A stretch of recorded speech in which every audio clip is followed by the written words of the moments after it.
Well, hello there. Welcome back to another episode of my YouTube channel. Just so you know, my mother picked this sign. We got a new box here. Oh. You like that? That was slick. I missed it on the camera. Take a guess what's in the box. I'll give you... That's enough time.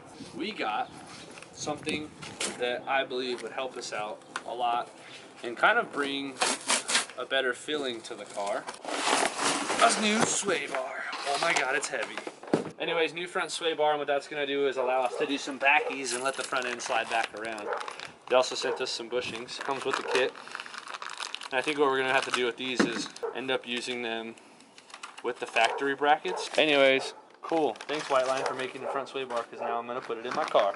There's your new bushings there. This has to work with the factory brackets. It's split. Very, very fine split. So you're going to stretch that around there. Boop. Put it on. Bolt it back in the car. 3 settings: softest, medium, hardest. I'm gonna get more into this right here later on, so let's not get too far ahead of ourselves. Are you listening? Damn.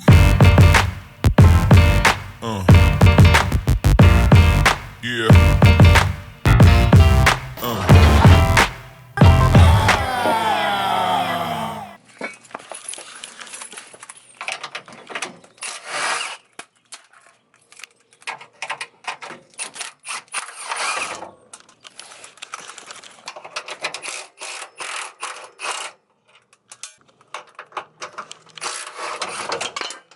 It's out.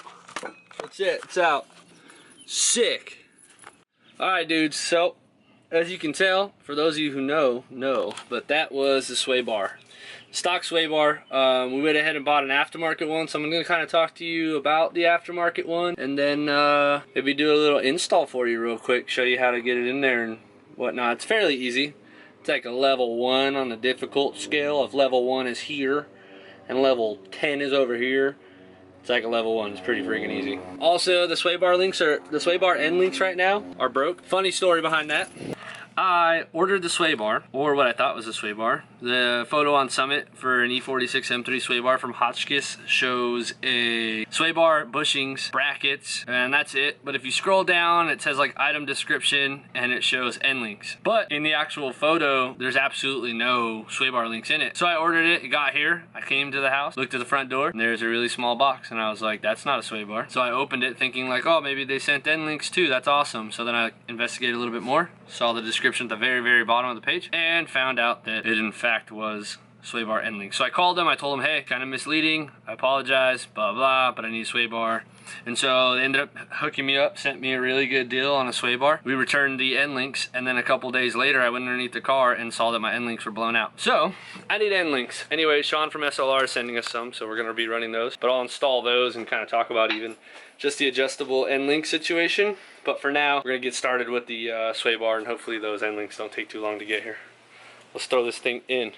Alright, here we go. The 2 sway bars are right here. You could almost immediately, when lining them up next to each other, see the difference in size. These shadows are killing it, huh? You can see the difference in size. This is a 32mm sway bar, and this is a factory 325 sway bar, 328 sway bar, or whatever, from IS, 325 IS, E46. So this sway bar is actually from White Line. Hotchkiss was a little bit more, and then the guy told me, hey, I can give you a better discount on the White Line. So he gave me the White Line one. It does reuse these factory brackets here. These are all gunked on. I'll probably just smack it off real quick with a hammer. It reuses these factory brackets here, but they send you urethane bushings. And so the idea behind these is that the rubber's pretty soft and kind of allows for a little bit more flex when you're binding up the sway bar side to side. And the urethane's going to be a little bit tougher and stronger, so it's not going to allow the bar to flex in the bushing so much when articulating the sway bar from side to side. So what I learned in school is that manufacturers install larger front sway bars in the front of the cars and smaller ones in the rear of the car. And what that does is that it links the 2 wheels essentially together. So your driver's side wheel will be attached to your passenger side wheel via your sway bar. And the thicker the sway bar you get, depending on which side you put it on, like the manufacturers they put it in the front, will cause what's known as understeer. And understeer simply slides your front wheels. Putting a front fat sway bar in there will decrease the amount of traction you have in the front end, and it'll increase the rear end of the car. And so essentially when you go to like rip on the steering wheel to turn for a car accident, the manufacturers want you to crash head on into whatever you're hitting.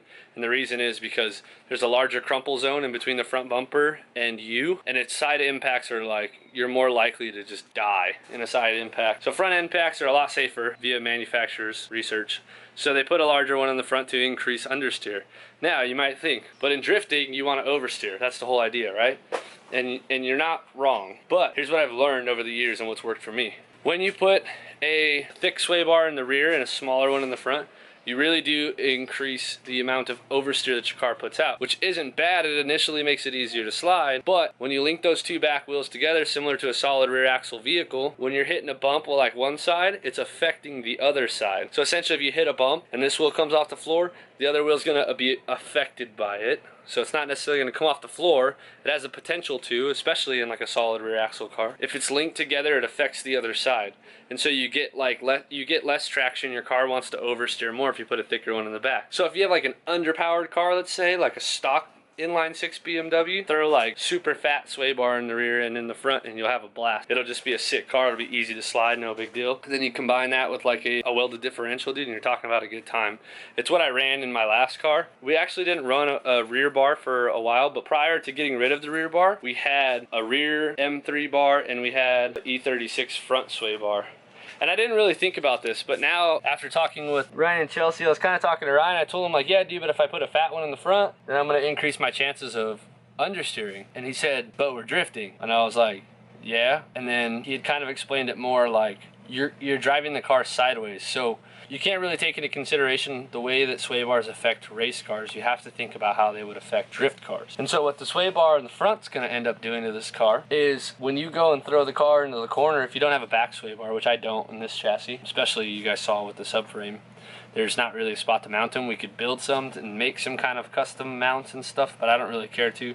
But what the front bar is going to do to it is it's going to connect those two front wheels together. It's essentially going to make them easier to understeer, which gives them less traction in the front. And what that's good for is throwing like massive amounts of angle and getting that front end to skip back around, like if you're throwing backward entries and things like that. You can kind of see Chelsea and Vaughn, they're doing wheelies and stuff, and again, the one wheel's affected by the other wheel, so when you have like steering jack, if it's linked up real well with a good sway bar, you'll lift the whole car, but the car's leaning. So the rear end's soft, it leans, the front end has steering jack, so it lifts the car as you turn the wheels, it lifts the front end of the car, and as that car's leaning, it's going to pick up that inside wheel, and that's kind of a layman's example for what they do to their cars. It's a similar idea to what we want to do with the 46. Obviously, I don't think we're going to be doing any wheelies or anything, or any three-wheeling. It'd be pretty tight if we did. I don't know what the exact benefit to it is. It's probably has something to do with that inside wheel's not dragging anymore, because they probably don't run zero Ackerman. So if the inside wheel's not dragging anymore, you can go a little faster. You can carry a little bit more speed.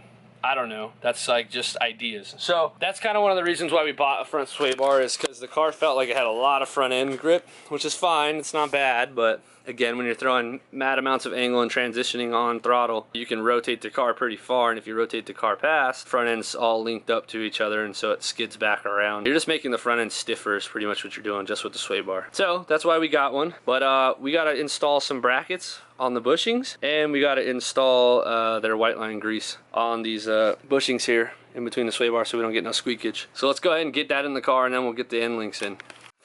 Alright, I just noticed some stuff. So factory end links broken. Those are the ones I still have to take off. Well, what I'm noticing is that the sway bar sticks out that's kind of a legit representation of how far past the sway bar. It's probably somewhere around there. You can kind of see it sticks out about an inch, inch and a half. And as you can tell from the inside of my lip and the rubbage on the arm here, my tire is going to be swinging around this way, and we're going to end up running into that sway bar. So what I'm anticipating doing is, instead of getting the strut mounted end links like what the factory intended, I'm going to go ahead and get I'll see if Sean didn't send them out yet, but if he didn't, I'm going to get the small ones. I'm going to be mounting them onto the arms here, and then I'll just shave down the sway bar, see what I can do actually. But shave down the sway bar, cut this end off right here, and shave down the sides here and drill a new hole. And if we can do that, we can get away with bar not projecting past the arm. And we'd probably be just fine with clearance and having the sway bar be in the right position to mount up to this bracket here that's on the SLR arm already. So I think that's what we're gonna end up doing. We got to get a hold of Sean first, see if he sent out those links yet. Otherwise, we would just be going to the furthest in link, furthest in hole, which for those of you guys who don't know, these holes are just adjustments to give you more leverage or less leverage. So the furthest hole in leverage terms would be the most amount of leverage, which would mean the softest setting. Then you have a medium setting, and then you have the stiffest setting. And we would be going a little bit stiffer because we'd be drilling a hole pretty much over in this area, trying to get it right above this bracket here. So we got some work ahead of us. This isn't just going to be a level 1 anymore. We've now upgraded the difficulty of this project to a level 3. We'll say level 3. So we got some work to do. Never goes the way you want, man. You always got to cut something. So we're going to drill a new hole into it here and mount the sway bar here. Now, you're probably like, well, you're going to lose all your just $1 billion leverage and blah, blah, blah. Well, actually, when you use these holes, it's intended to be used with the strut mount. And what Sean over at SLR told me is that when you use the strut mount, you get a lot of force to bend these bars. And so, because we're going to the arm, instead of up to the strut, we're going to the SLR arm, we get a lot less leverage on this. This is a lot less effective. And so if we move the hole forward, we'll get less tug on the sway bar, but because we moved it closer, we'll still be able to compensate for the difference in mounting position. You make the sway bar tighter by moving it here, but looser by moving it to the arm.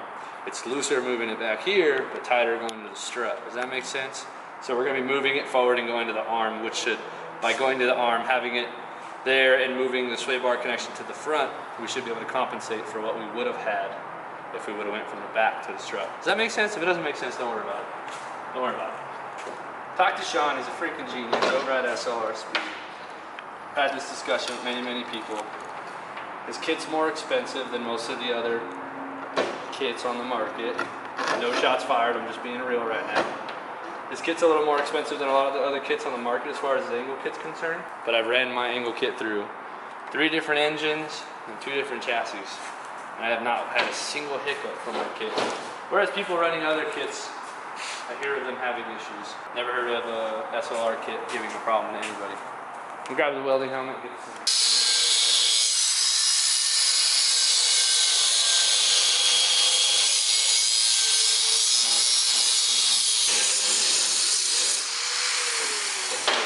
Alright, so now that it's cut, I'm not really anticipating using this hole, so I don't really care about how well it's cut for this hole.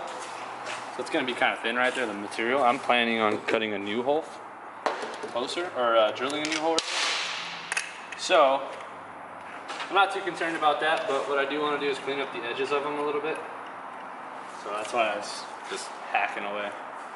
Talking about keeping it for a possible adjustment. I'm wondering, why are you using a welding mask? That's what you might be wondering. Why are you using a welding mask and not safety glasses? Well, here's the reason. Because when you got a beautiful face like this, you got to keep it protected. My homie Jamie, from one of my old jobs, was cutting one day with safety glasses, mind you, and they had told us to use the full face clearer ones. He didn't. And so what happened to Jamie was, his disc on his grinder exploded and it hit him straight in the cheek and it sliced open the side of his face. So, don't be like Jamie and use a full face. Either a welding mask or use those clear ones. I'm telling you, bro. You can do what you want. You can be a tough guy. I'm not messing with this beautiful knife. As you can see, my face is still beautiful and the sway bar is now cut. Did I lose anything? Did I prove anybody I'm tougher because I didn't use the full face? No. No. But I still got the job done and I'm still beautiful. Just go put this on the car.